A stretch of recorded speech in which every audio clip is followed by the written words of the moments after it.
సుమన్ టీవీలో మీ personal and business promotions కోసం కింది నెంబర్కి కాంటాక్ట్ చేయండి. పేరు దాదా హయాత్. నేను ఈ డిపోలో డ్రైవర్గా పనిచేస్తున్నాను. రిటైర్డ్ అయినాను. 30 ఏళ్ళు పనిచేసినాను. పనిచేసిన తర్వాత జూలై నెలలో నేను రిటైర్డ్ అయినాను. రిటైర్డ్ అయిన తర్వాత నాకు రావాల్సిన బకాయిల కోసము నేను ఆఫీస్ చుట్టూ ఎన్నిసార్లు తిరిగినా కూడా ఏ ఆఫీసర్ కూడా పట్టించుకోలేదు. తర్వాత నేను పై ఆఫీసర్ అయిన సిటిఎం సార్ గారికి, డిఎం సార్ గారికి విన్నవించుకున్నాను. విన్నవించుకున్నా కూడా నా మాటలు ఎవరు బేఖతారు చేసినారు. చేసిన తర్వాత నేను 6వ తారీఖు రోజు వచ్చి ప్రతి ఒక్కరికి మెమోరాండం ఇచ్చినాను. పేపర్ ముఖంగా మెమోరాండం ఇచ్చినాను. ఆ మెమోరాండం ఇస్తే కూడా ఈరోజు నా పట్టించుకోవడం లేదు. ఆ డిఎం గారికి ఏముందంటే ఎవరు దొరుకుతాడు, ఎవరు లేదు, ఇంక్రిమెంట్లు ఎప్పుడు కట్ చేస్తామనేది దేశ తప్ప ఏ కార్మికుడికి కానీ ఎవరు వాళ్ళ బకాయిలు చెల్లించాలా, ఆఫీసర్లకు పోయి చెప్పాలనే దేశం ఎక్కడా లేదు ఆయనకి.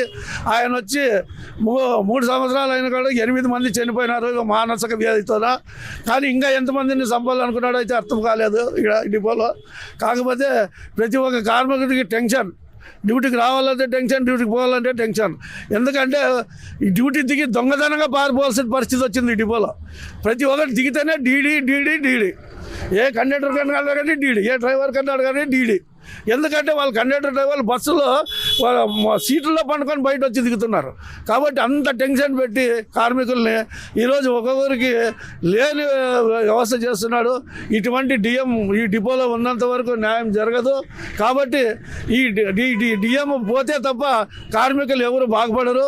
కాబట్టి నేను తెలపడం ఏమంటే నా బకాయిలను చెల్లించి త్వరగా చేసి నాకు న్యాయం చేయవలసిందిగా కోరుతున్నాను. పిఎఫ్ నాకు సీసీఎస్ వచ్చింది. సీసీఎస్ వీళ్ళు ఇచ్చేది కాదు, అది డైరెక్ట్ సీసీఎస్ వస్తుంది. నాకు పిఎఫ్ రావాలి, గ్రాడ్యుటీ రావాలి, ముఖ్య నాకు లివ్ రావాలి. తర్వాత నా సెటిల్మెంట్